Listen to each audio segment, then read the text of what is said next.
भाई कैसे हो, बहन कैसे हो, 2 बार। समय खराब चल रहा है, दुख की घड़ी है, परेशानी की घड़ी है, कष्ट की घड़ी है, कोई समस्या बहुत ज़्यादा पड़ी हुई है, कोई बहुत दुख की घड़ी में, समस्याओं की घड़ी में लोग घिरे पड़े हुए हैं, कोई समस्याओं की घड़ी में लोग घिरे हुए हैं। तो उस समय पर, उस घड़ी में, उस पल में, उस समय में, उस समस्या की घड़ी में कम से कम उसको 3 बार जाकर मानना चाहिए। 3।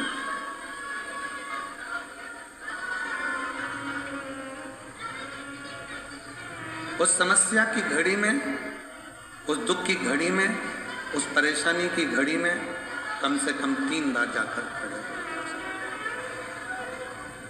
कुछ मत दो, पर खड़े होकर थोड़ी सी हिम्मत दो, थोड़ी सी। कुछ नहीं दे सकते मत दो, पर थोड़ी हिम्मत दो। क्यों चिंता करना, क्यों टेंशन लेना, क्यों दुखी हो। और मैंने तेरे ही भरोसे बाबा, तेरे ही भरोसे हवा बिच उड़ती जावागी बाबा, डोर तो छीना में कटी जावागी। भोले मैं तेरी पतंग, शंभू मैं तेरी पतंग, हवा बिच उड़ती जावागी बाबा, डोर तो छीना में कटी जावागी। उसको हिम्मत दीजिए, उसको थोड़ा बल दीजिए, उसको थोड़ी शक्ति दीजिए। और उसी तरह शिव महापुराण की कथा कहती है, जब पार्वती मैया शिव जी की साधना में डूबी हुई थी,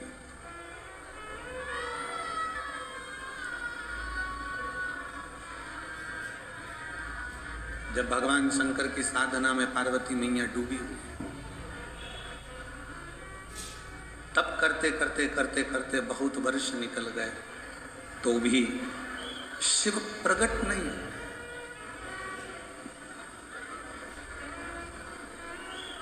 तो भी भगवान शंकर प्रकट नहीं।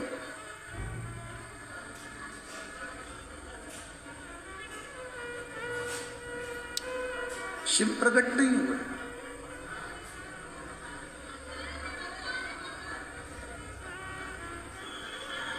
मां पार्वती जी थोड़ी सी हिम्मत हार गई। कब? जब उन्होंने सूखे पत्तों का सेवन किया, नासिका के एक ही छिद्र से श्वास लेती हैं और इसी छिद्र से श्वास छोड़ देती हैं।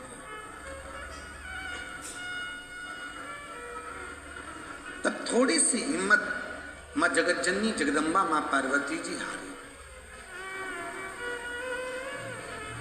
कई माताएं व्रत करती हैं, साधना करती हैं, उपास करती हैं, नियम ले लेती हैं, कोई व्रत धारण कर लेती हैं और उनको लगता है कि मैं व्रत कर रही हूं। जब आप लोग हिम्मत हारने लगते हो, तो जिसका तुम व्रत कर रहे हो, जिसकी तुम साधना कर रहे हो, जिसका तुम तप कर रहे हो, वो देवता तुम्हें हिम्मत देने के लिए तुम्हारे मन के अंदर आकर विराजमान हो जाए, तब वो आता है।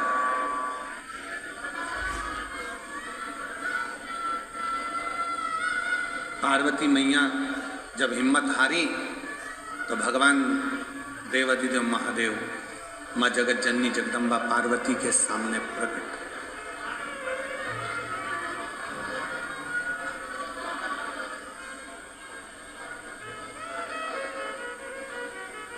और शंभु शरणे पड़ी मारू घड़ी रे घड़ी, दुख काटो दया करे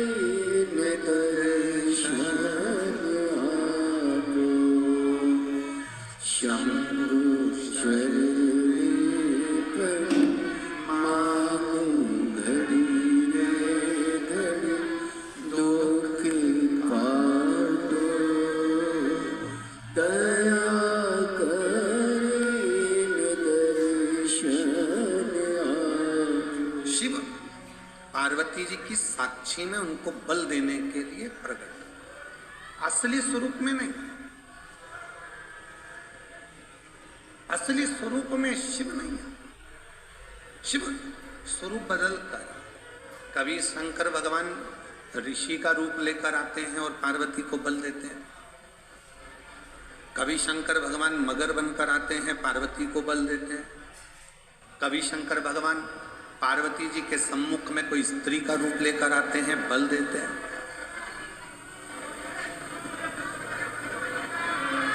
आप में से कई माताएं कहती हैं, कई जीजी कहती हैं, कई जीजा कहते हैं, कई बेटियां कहती हैं, कई बेटा कहते हैं, कई बुजुर्ग माँ बाप कहते हैं कि हम जब हिम्मत हारते हैं तो भगवान हमको हिम्मत देने क्यों नहीं आता है?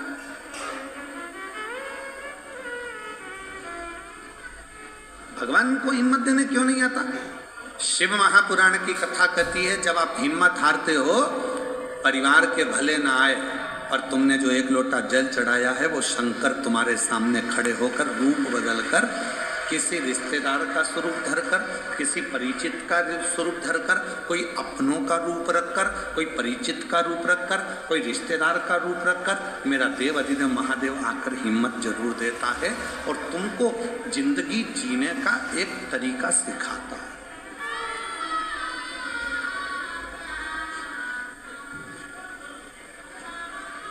ऐसा नहीं कि संसार में जो जन्मे हैं उनको मौका नहीं मिलता, सबको देता। एक पशु है, मेरा देवाधिदेव महादेव उसको भी आगे बढ़ने का मौका देता। एक पक्षी है, मेरा महादेव उसको भी आगे बढ़ने का मौका देता। एक जीव जंतु है, मेरा महादेव उसको भी आगे बढ़ने का मौका देता। और एक सांसारिक मनुष्य है, उसको भी आगे बढ़ने का मौका मेरा देवाधिदेव महादेव देता। ऐसा नहीं है कि मेरे शिव जी मौका नहीं देते।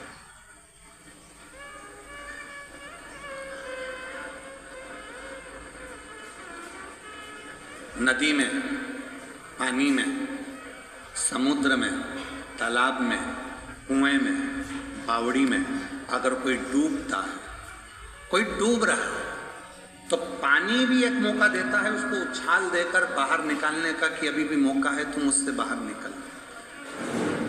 पानी भी मौका देता है।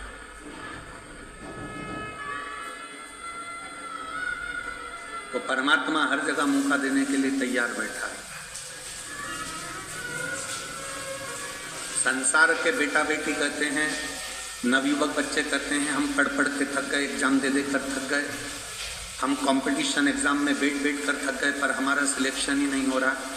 ऐसा नहीं है, तुम देते रहो, मेहनत करते रहो, अपनी पढ़ाई को 4 गुना बढ़ाओ, अपनी विद्वत्ता को 4 गुना बढ़ाओ, अपनी रात दिन एक कर दो और आखिरी में शंकर भगवान पर शहद लगाकर एक बेलपत्री समर्पित कर कर फिर परीक्षा में जाकर बैठिए, बाबा आपको सफलता जरूर देगा। आपको सफलता मिलेगी। ऐसा कोई संसार में जन्मा नहीं जिसको परमात्मा ने आगे बढ़ने के लिए मौका नहीं दिया। उड़ने का मौका तो परमात्मा देते ही है। और अगर आप लोगों ने देखा हो, हम तो बड़ौदा में नहीं रहते, हम गुजरात में नहीं रहते, हम तो मध्य प्रदेश में रहते हैं, पर हमने वहाँ देखा है। आप लोगों ने यहाँ पर देखा है कि नहीं देखा मालूम नहीं। बारिश में एक होती है चींटी, एक होता है चीटा। बोलो बोलो, देखा है कि नहीं देखा? समय एक ऐसा आता है कि भगवान वो चींटी को भी पर दे देता है और चीटे को भी पर देता है कि उड़ ले, तू भी उन्नति की ओर बढ़ ले, तू भी आ। आप जरा विचार करिएगा कि वो परमात्मा जब चींटी को पर दे सकता है, वो परमात्मा जब चीटे को पर दे सकता है, पर उस चीटे और चींटी में भी कोई कोई चीटे ऐसे रहते हैं, पर मिलने के बाद भी वो उड़ते ही नहीं हैं, वो आगे बढ़ते ही नहीं हैं। संसार में ऐसे लोग भी हैं कि उनको मौका मिलता है तो भी उस मौके का वो फायदा ना उठाकर वहीं की वहीं पड़े रहते हैं और आगे बढ़ नहीं। उसने चींटी को भी पर दिया, उसने चींटे को भी पर दिया कि तू बढ़ ले, आगे बढ़ ले। ये 7 दिन की शिव महापुराण की कथा हो रही है। आज कथा का 6ठा दिन है। आज कथा की शिवरात्रि है। कल कथा सुबह 8 बजे से 11 बजे तक के बड़ौदा नगर के इस ग्राउंड में हो जाएगी। टीवी पर वही 2 बजे से 5 बजे तक आ जाएगी। 7 दिन दिए परमात्मा ने, मौका दिया परमात्मा ने कि मैंने तुझे पर दिए हैं। अभी भी अगर तू विपदाओं में घिरा है, दुख में घिरा है, तकलीफों में घिरा है, कष्ट में घिरा है, परेशानियों में घिरा है, तो तेरे बड़ौदा नगर में भोलानाथ डमरू लेकर आया है और तू डमरू के नाद को, डमरू के शब्द को श्रवण, वो मौका दे। उसके बाद भी अगर हम श्रवण ही ना करें, धारण ही ना करें, तो वो जीवन में इसको कहते हैं शिव महापुराण ज्ञान यज्ञ। कौन सा यज्ञ है ये? जम के बोलो जरा। शिव महापुराण ज्ञान यज्ञ। क्योंकि सारे यज्ञों में सबसे बड़ा यज्ञ होता है ज्ञान का यज्ञ।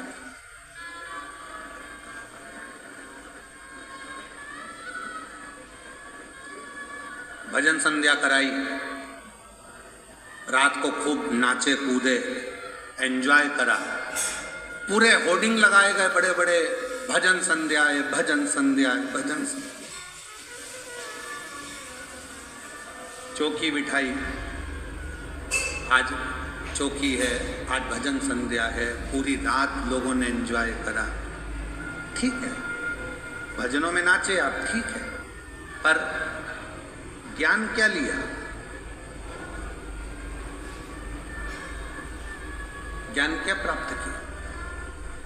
बड़े बड़े यज्ञ हुए, उसमें आहुतियां छूटी, बैठने वाले बैठे, खर्च करने वालों ने खर्च भी किया, बहुत बड़े बड़े बड़े यज्ञ हुए, पर उससे हमने ज्ञान क्या लिया?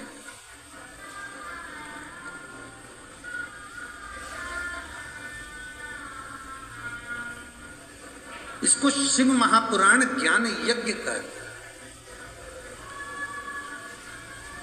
तो कहा गुरुजी अगर ये यज्ञ है तो यहां कुंडी कहां है? हवन की कुंडी कहां है? तो शिव महापुराण कहती है जितनी मुंडी उतनी कुंडी। ये ज्ञान यज्ञ है।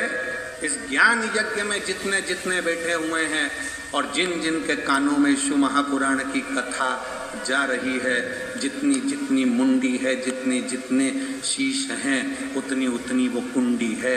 ये ज्ञान उसकी बुद्धि में, उसके श्रवण शक्ति में जा रहा है, वो नेत्रों से दर्शन कर रहा है, हृदय में उतार रहा है, और एक ना एक दिन जो उसने ज्ञान लिया है उसकी जिंदगी में अगर उसने उतार लिया तो वो संकट से बचेगा और एक दिन मेरा भोले बाबा उसकी झोली खुशियों से भर देगा। ये वो यज्ञ है।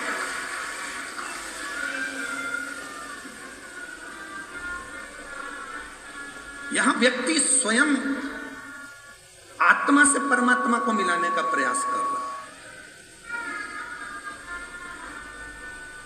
है, मन को परमात्मा से लगा।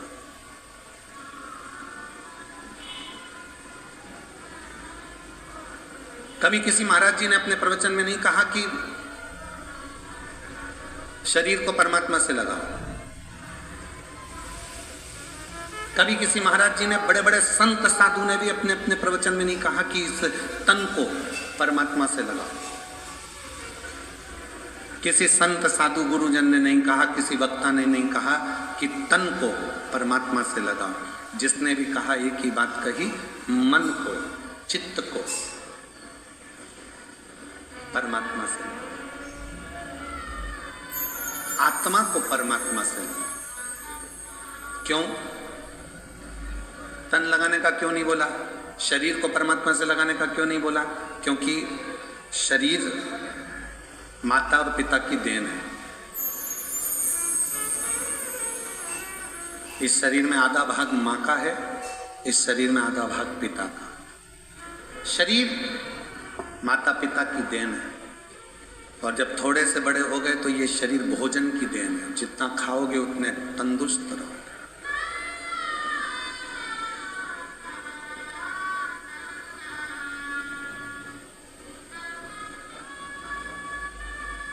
घर, जमीन, जायदाद, पैसा, धेला, शरीर, ये सब दूसरों की देन है, दूसरों।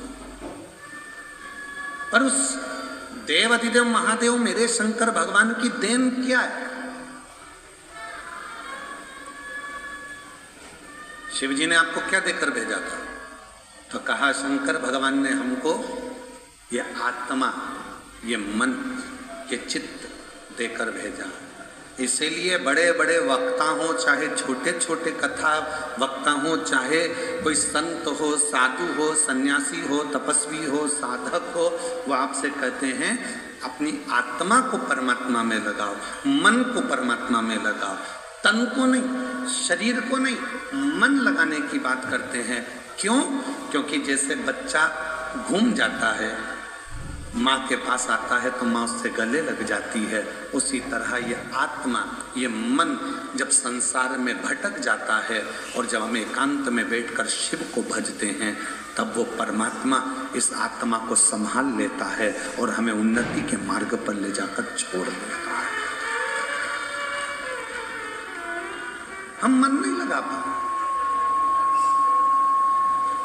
और हमने पहले भी कथा में कहा है कि शिव महापुराण की कथा में तुमको सूचना मिल जाए कि कुबेरेश्वर धाम से बाबा कथा के लिए आए हैं, तुमको सूचना मिल जाए कि शंकर भगवान की यह पवित्र कथा, ये कुबेरेश्वर धाम की ये पवित्र धरा से चलकर ये शिव महापुराण यहाँ पहुँची है, तो आपसे निवेदन है, भीड़ बढ़ाने के लिए शिव पुराण में बिल्कुल मत जाना।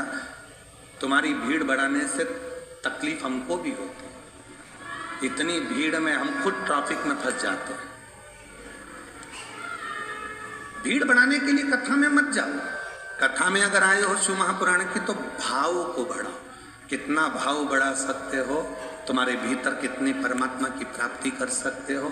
मालूम पड़े तुम आ तो गए हो, मन लग नहीं रहा, बार बार उठकर जाना है, बाजू वाले को देखना है, उधर से आवाज आई तो उधर देखो, उधर से आवाज आई तो उधर देखो है।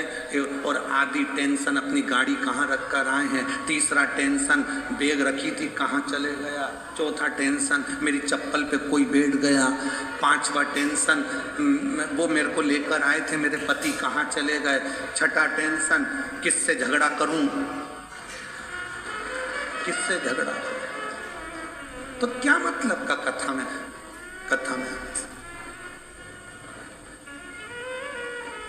समय बर्बाद करने के लिए कथा में बिल्कुल मत आए हो। आज कथा की शिवरात्रि है, ये 2 दिन, एक छठा दिन, एक कथा का 7वां दिन, ये दोनों दिन इतने प्रबल होते हैं कि जो पंडाल में बैठकर बाबा से कहा जाता है, सुना जाता है, वो सब शिव 3 महीने के अंदर देते जरूर हैं। इसीलिए लाखों की संख्या में शिव भक्त यहाँ आते हैं, इसलिए लाखों की संख्या में पहुँचते। और उसमें भी हम हमारी बुद्धि को, अपने चित्त को, इधर कोई पानी देने आया, कोई टॉफी देने आया, कोई सामान देने आया, भैया दे, भैया देना जरा, भैया देना जरा। मांगना था उस भोलेनाथ से और मांगने में रहेगा दूसरे से। मालूम पड़ा करोड़ों का धन छोड़कर 2 रुपए लेकर साथ चले गए, तो क्या मतलब। छोड़ो।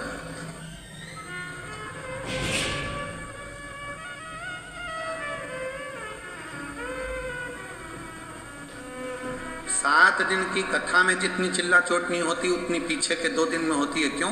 क्योंकि भगवान भी चाहता है अगर अच्छे से कथा सुन लेगी तो मुझे देना पड़ेगा, इसलिए इसको थोड़ा थोड़ा डिस्टर्ब करो, इसको थोड़ा परेशान करो। ये कथा नहीं सुन पाए, कथा नहीं सुन पाएगी तो मुझे देना नहीं पड़ेगा।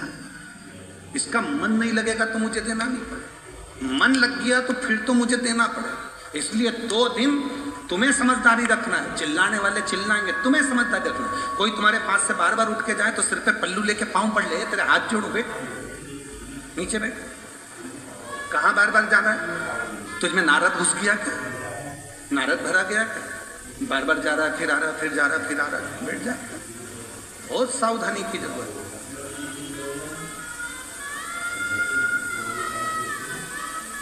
पता नहीं वो तो माघ के महीने में बड़ौदा वालों पर भगवान शंकर की क्या कृपा होना है, इसलिए यीशु महापुराण की कथा हो गई, वो पता नहीं, पर हो गई है, प्राप्त हो रही है, उसको ग्रहण कर लो, जितना ले सकते हो ले लो, जितना बटोर सकते हो बटोर लो। पूरी कथा के बीच में बाबा से अपने मन की बात का स्मरण करते रहो, बीच बीच में उसको याद करते हुए तुम्हारे चित्त को, आनंद को उस परमात्मा से जोड़ते रहो। लगना चाहिए कि तुम्हारी रोमावली, हाथ की पाँव की रोमावली तुम्हारी खड़ी हो रही है और परमात्मा तुमको मिले।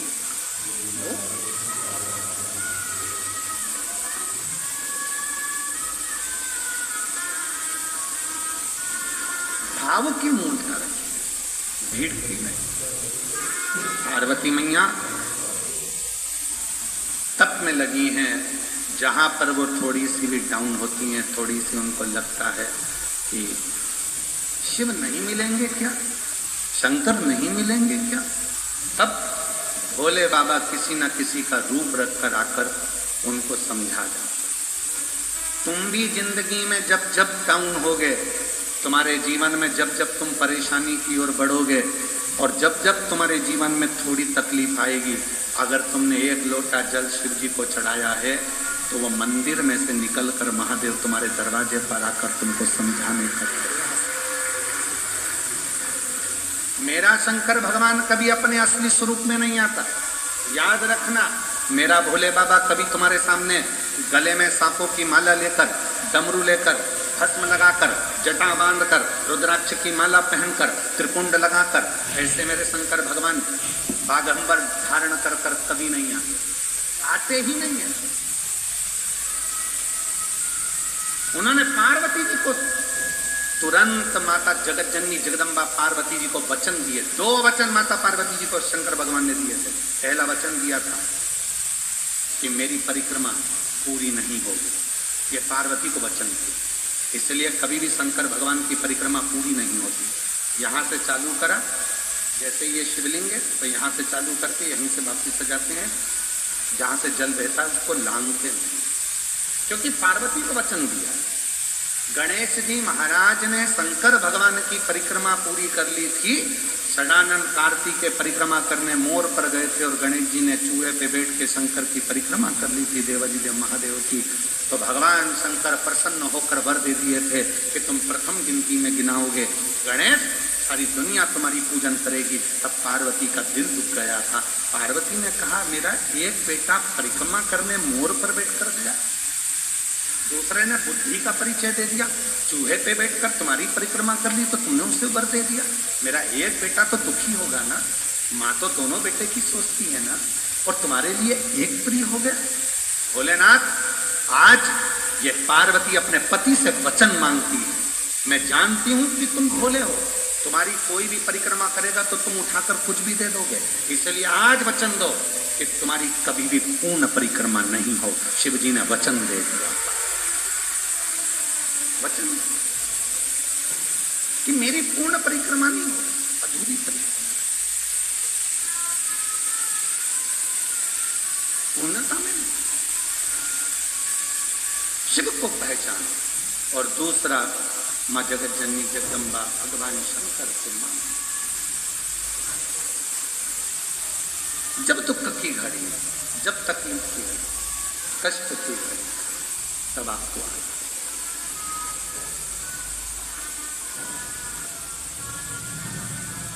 इस रूप में नहीं।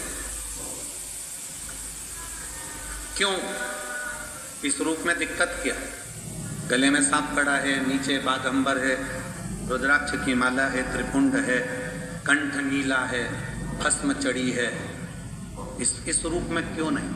पार्वती जी ने कहा मैं तुम्हें बताऊंगी, समय आया। भगवान राम जी का प्रागट्य हुआ। शंकर भगवान दर्शन करने के लिए गए तो कौशल्या मैया ने शंकर भगवान को राम जी का दर्शन नहीं किया। फिर द्वापर आया, भगवान कृष्ण का प्रागट्य हुआ। भगवान शंकर फिर दर्शन करने के लिए गए तो यशोदा मैया ने लाला का दर्शन नहीं किया।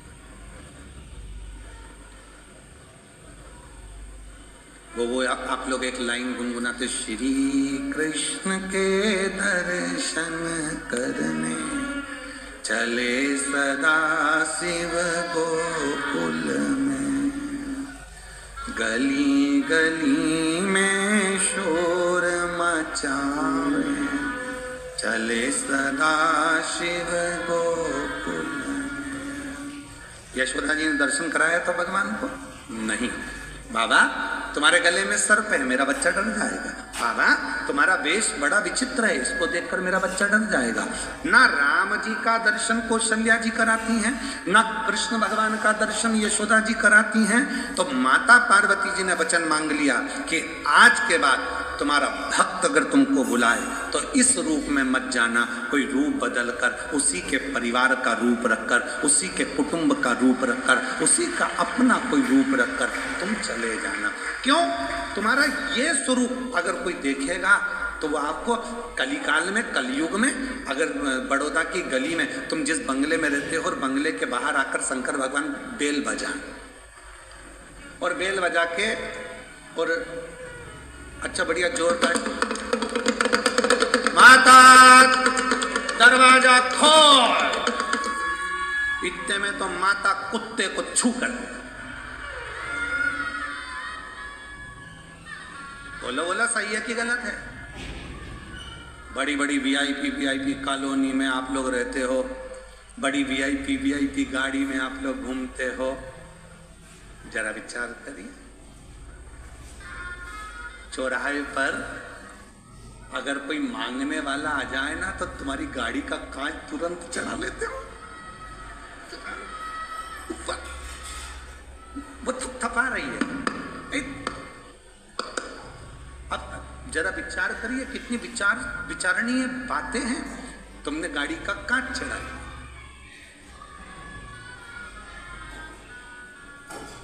और तुमने क्या कहा? मैं जब यहां से निकलती हूं ना, ये रोज भिखारियों ने ऐसे ही मांगने आते हैं। तुम तो इंसान थे जो तुमने गाड़ी का कांच चढ़ा लिया और रोज रोज मंदिर में जाकर भगवान भगवान, एक आध दिन भगवान कांच चढ़ा लिया तो तुम इंसान थे। उसने चढ़ाया तो फिर अभी छत्तीसगढ़ में एक कोई मंत्री, अब तो नहीं है वो मंत्री, पर उन्होंने बहुत बड़ी बात कह दी थी, उस पर हमारी बात पे कटाक्ष भी हुई। उन्होंने कहा भगवान को भोग लगा, भगवान को तो राजसी ठाट मिलता है, भगवान के तो कपड़े बदले जाते हैं, भगवान को चांदी की थाली में भोजन मिलता है, भगवान तो भगवान है, खड़े रहते हैं। तो हमने उससे कहा कि एक काम करो, हम भगवान को हटा देते हैं, तुम खड़े हो जाओ। तुम खड़े, बहुत कठिन है महाराज। ये प्रसंग भी एक बार आया है। एक भक्त ने भगवान से कह दिया था, तुम कितने आराम से रहते हो, पंखा चलता रहता है, बढ़िया बढ़िया कपड़े पहन के आशीर्वाद देते रहते और मुस्कुराते रहते हो, सोने के जेवर, सोने के आभूषण, चांदी के बर्तन में भोजन, लोग तुम्हारी आरती उतारते हैं। एक दिन भगवान ने कहा कि तू खड़े हो जा मेरी जगह। हाँ, अगर मुझ में सुख दिख रहा है तो तू खड़े हो जा, तो कौन सी बड़ी बात है, हटो। भगवान हट गए। मैं जैसा खड़ा हूं वैसे की वैसे खड़े हो ना, थोड़ा सा मुस्कुरा और थोड़ा मुस्कुरा, हल्की सी स्माइल और दे, बस ठीक है। बिल्कुल एक जैसे पाँव रख, सामने देखते रहे, बस इसी खड़े रहे।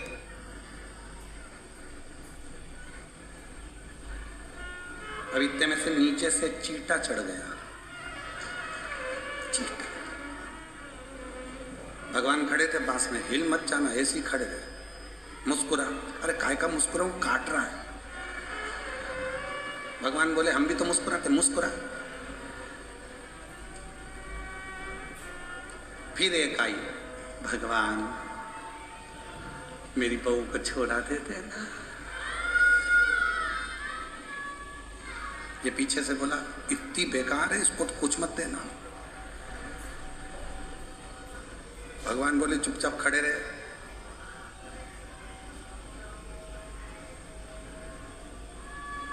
सवेरे की आरती हुई, पंडित जी ताला लगा के चले गए।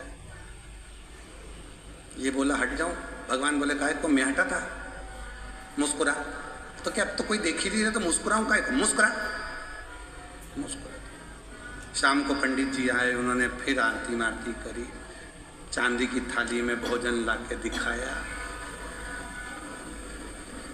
भूख लग रही है, भगवान बोले मैं खाता था, बस देखता था, देख ले,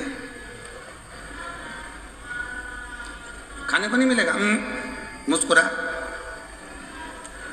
2 दिन में चक्कर खा के नीचे गिर गया, भगवान के चरण पकड़कर बोला मैं इंसान ही रह सकता हूं, तू भगवान ही रह सकता।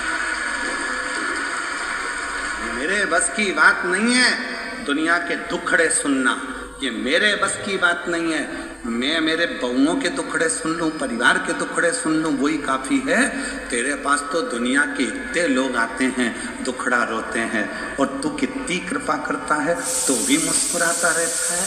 भगवान कहते हैं मैंने दुनिया में सबको मुस्कुराहट दी है, केवल प्रसन्न रहकर दुख कटता रहता है, दुख कटता है। और शिवजी ने पार्वती जी को भी यह प्रसंग सुनाया। एक बार तुमरुका जी आए और तुमरुका जी ने आकर कहा कि ब्रह्मा जी को सृष्टि की रचना का भार आपने दिया। शंकर जी बोले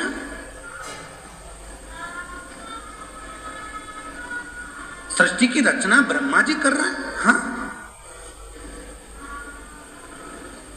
तो सृष्टि में ज्ञान कौन देगा?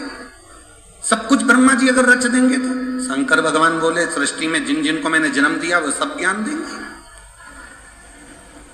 वो सब ज्ञान देने वाले। ज्ञान तो हर एक जीव से मिल जाता है, बस लेने वाला चाहिए, केवल लेने वाला चाहिए। ज्ञान तो कभी भी प्राप्त होता है।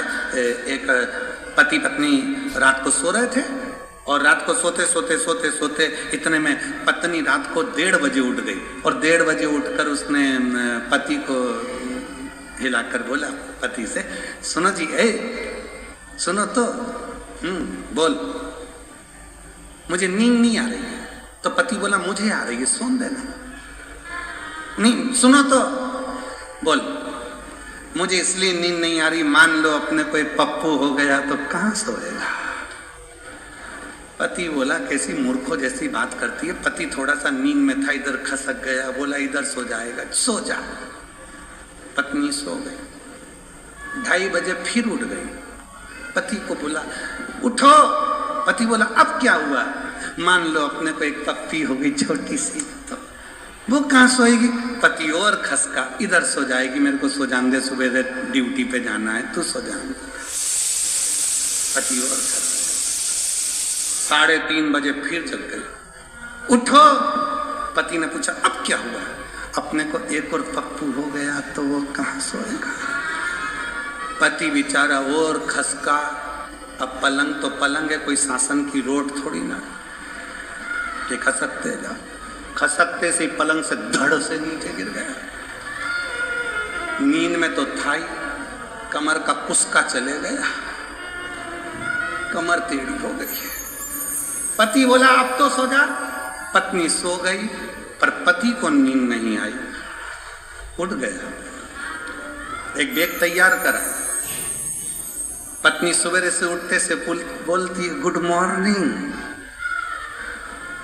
ये तो बताओ, रात को इतनी अच्छी बात कर रहे थे, अभी सुबह सुबह कहां जाने की तैयारी कर रहे हो? पति ने कहा रात को मात्र पुत्र की कामना करी और कमर की हड्डी टूट गई। अगर वो पुत्र पैदा हो गया तो ना जाने कौन कौन सी हड्डी तोड़ेगा। इससे अच्छा है मैं तो जाऊं और गिरनार के पर्वत पर बैठकर भगवान शिव की आराधना करूं, दत्त की आराधना करूं। ज्ञान कभी भी पैदा हो सकता है, ज्ञान कहीं पर भी प्रकट हो सकता है, बस उसको लेने वाला चाहिए। और भगवान शिव कह रहे हैं तुमरुका जी से, प्रकृति में ऐसा कोई नहीं है जो हमको ज्ञान नहीं देता।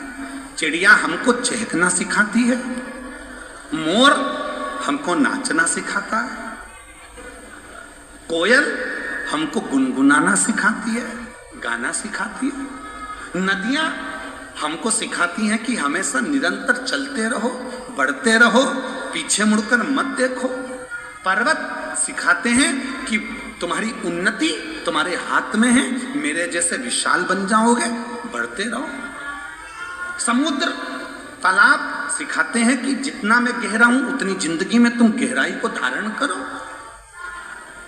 पृथ्वी सिखाती है कि धैर्य रखो। संसार में जितने जीव जंतु हैं, संसार में जितने भी जीव हैं, वो सब हमको सिखाते हैं। जो निर्जीव हैं वो भी सिखाते हैं, वो हमको सिखा रहे हैं, पर हम सीखने को तैयार नहीं हैं।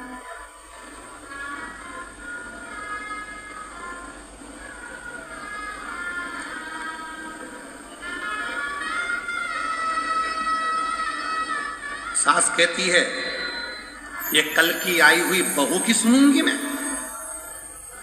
सास के मुंह के शब्द रहते हैं कि कल की आई बहू की सुन के चलूंगी, उसकी सुनूंगी। बहू कहती है मैंने अपने बाप की नहीं सुनी तो तुम्हारी सुनूंगी।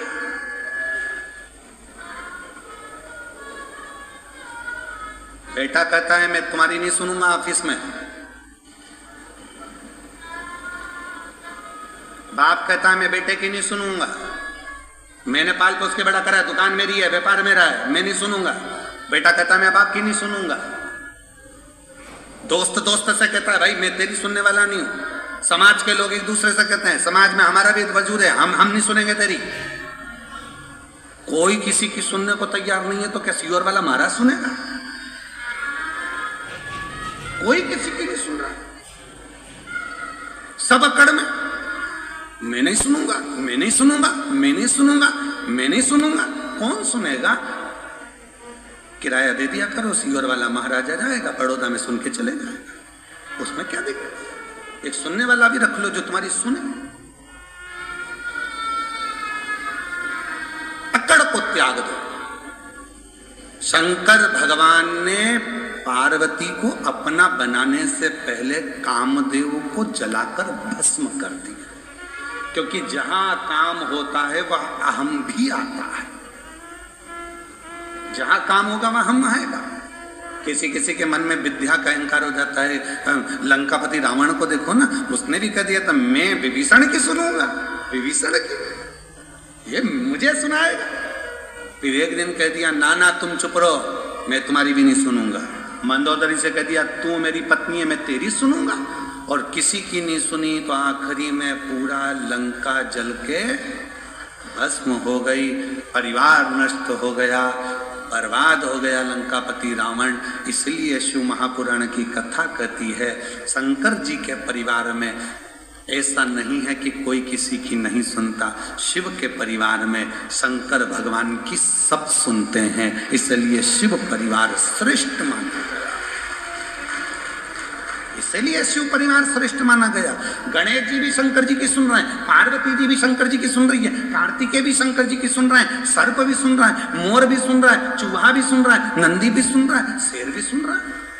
और अगर शेर नहीं सुनता शंकर भगवान की तो शंकर भगवान का क्या बागंबर होता?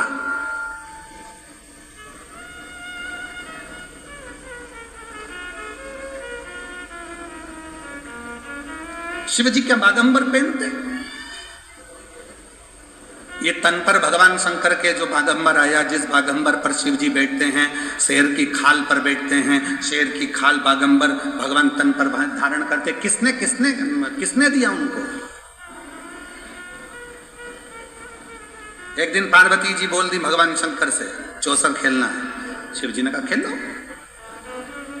आओ चौसर खेलो। अब पत्नी है, धर्म पत्नी है, बैठ के बातचीत चले, दोनों के विचारों का आदान प्रदान हो।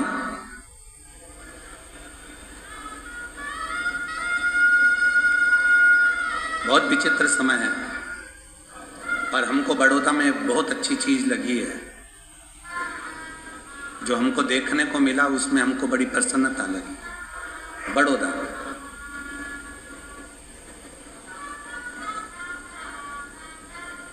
बड़ौदा में एक एक नारी, एक एक जीजी, एक एक बहन, एक एक स्त्री खाली नहीं बैठी है। कुछ ना कुछ काम भले वो घर से कर रही है चाहे बाजार से कर रही है, पर वो पति के साथ कदम से कदम मिलाकर आगे बढ़ रही है। ये भारत की है।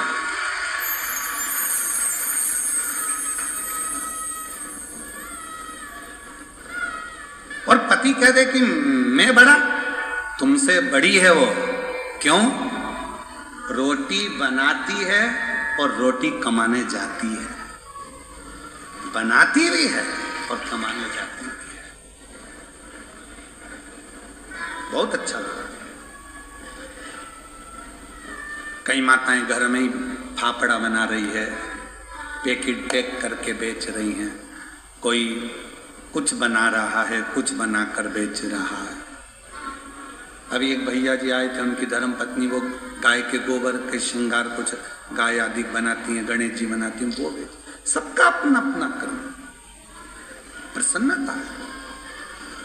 और कहीं कहीं की ऐसी भी हैं जो बेवकूफ बनाती हैं, ऐसा भी है। काम कुछ नहीं है और पूछो तो जैसे ही काम कुछ नहीं और मायके से फोन आ जाए, बेटा क्या कर रही थी? मम्मी इतना काम, इतना काम, इतना काम, इतना काम, पूछो मती। तो तूने करा क्या बेटा? आज बर्तन वाली नहीं आई क्या? मम्मी आई थी, मांझ के चली गई। तो भोजन बनाने वाली नहीं आई क्या? मम्मी आई थी, बना के चली गई। फिर पोछे वाली नहीं आई क्या? नहीं मम्मी आई थी, पोछा लगा कर चली गई। फिर काम क्या था बेटा? बच्चे स्कूल गए क्या? हाँ। उनका टिफिन किसने बनाया? मम्मी, वो हमारी सासू जी ने बना कर दे दिया था। फिर बेटा काम क्या था जो तू थक गई? मम्मी आज इंस्टाग्राम पर रील अच्छी नहीं आई, आज इंस्टाग्राम पर रील अच्छी देख देख के मैं मोबाइल को थक गई, पर एक भी नहीं आई। थक गई, बस इतना सा काम किया बेटा। तो भी माँ कह रही है इतना क्यों लोड लेती है? फेसबुक क्यों नहीं देख लेती है? माँ कह रही।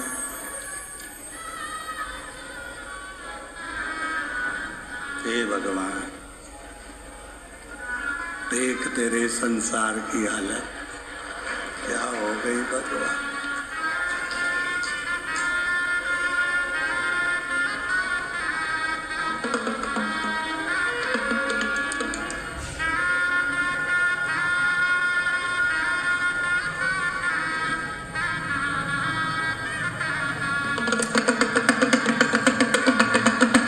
जाग जाओ, मौका है, जाग। ये मौका बार बार नहीं आने वाला, अभी भी मौका है, जाग जाओ। थक गए। मैं बड़ौदा की मेरी जीजियों को बहुत बहुत प्रणाम कर कर कहता हूँ, मेरी जीजियों, आज तुम्हारा भाई इस कथा के पंडाल से बहुत खुश होकर जा रहा है कि मेरी जीजियां रोटी बनाती भी हैं और रोटी कमाती भी।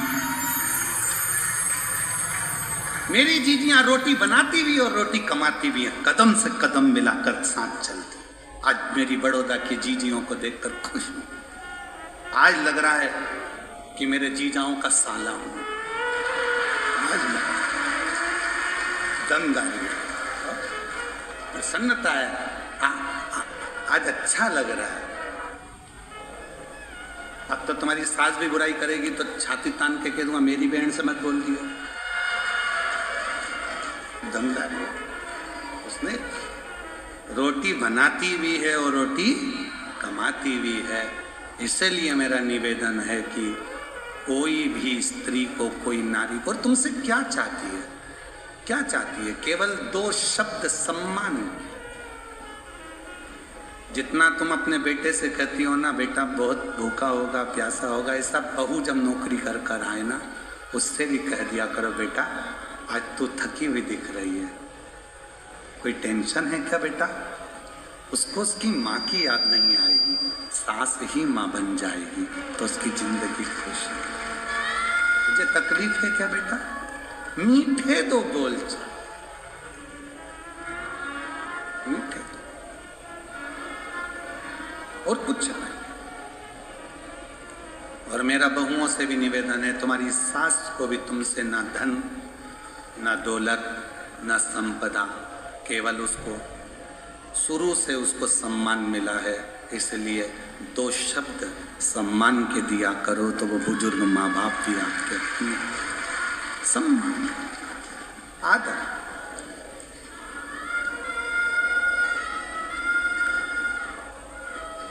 पार्वती मैया,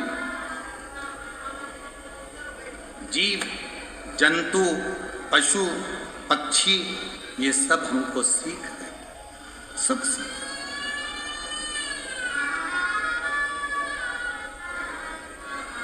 ऐसा कोई नहीं है जो हमें सीख ना दे, बस लेने वाला चाहिए कि हमको उससे कितना ग्रहण करना है, हमने कितना प्राप्त करना, हम कितना लेना चाहिए। और जितना जितना आप उस आनंद के साथ उस जीव से सीखेंगे, सीखना चाहिए, ग्रहण करना चाहिए, रखना चाहिए, पर हम ले नहीं।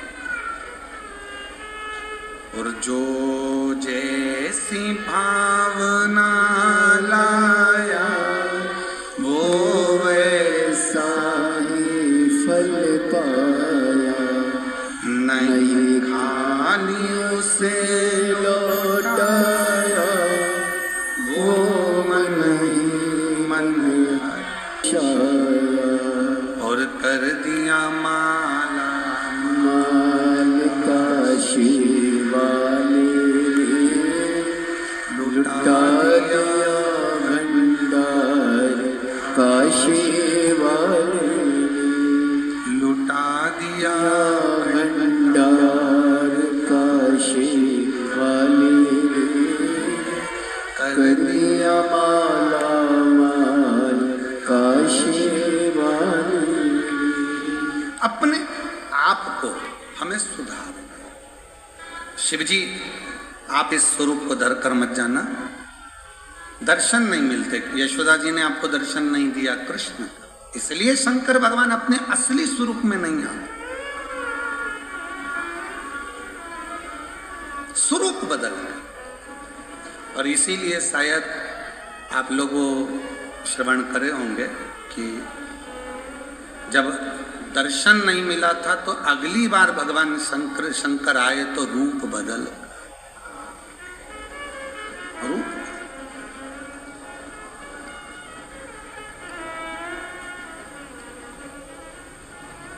और एक दिन वो भोले भंडारी बनकर सुंदर नारी विरज में आ गए, विरज में आ गए। एक दिन वो भोले भंडारी बनकर सुंदर नारी विरज में आ गए, विरज में आ गए। पार्वती जी मना के हारी, ना माने त्रिपुरारी, विरज में आ गए, विरज में आ गए। बड़े भाव से दोनों हाथों से। पार्वती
बोले मैं भी चलूँगा तेरे संग में, तेरे संग में।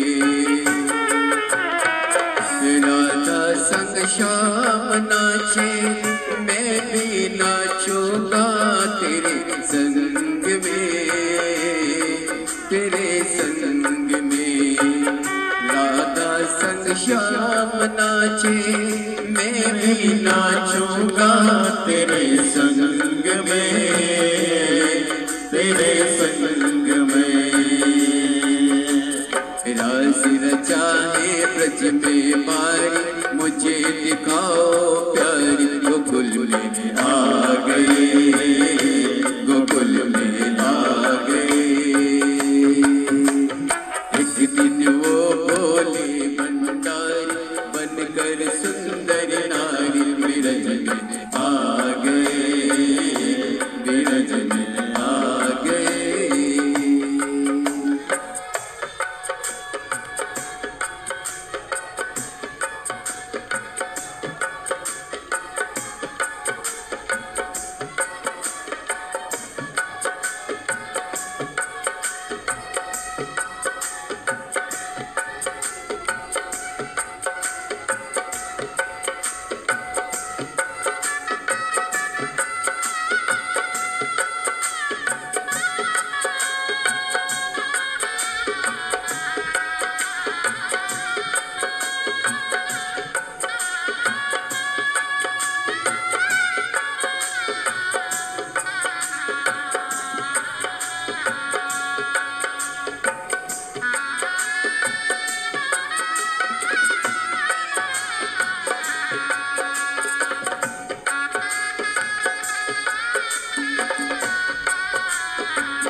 कैसे ले जाओ मेरे साथ में, मेरे साथ में।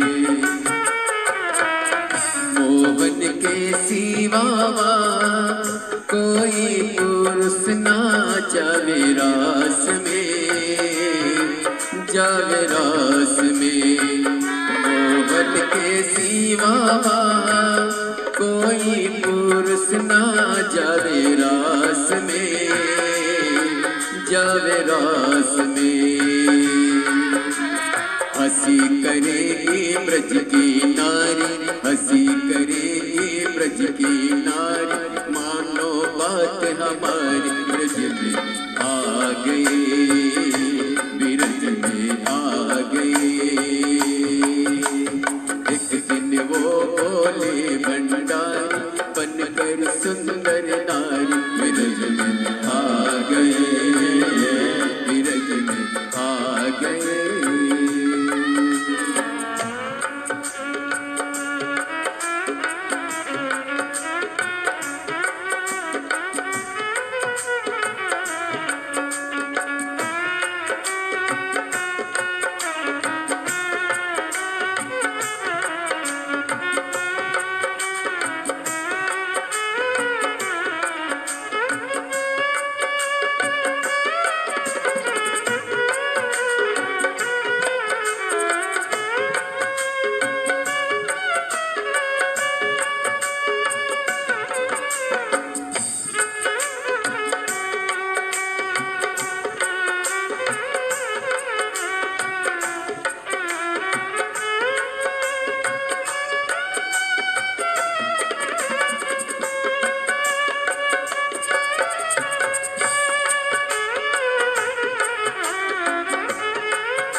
भाव कहिए, दिल से प्रार्थना करिए, विनय करें, निवेदन करें बाबा देवाधिदेव महादेव को।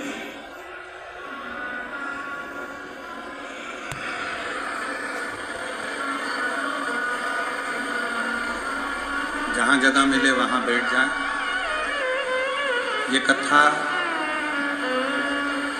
जो 16 जनवरी से 22 जनवरी तक चल रही है बड़ौदा गुजरात में, कल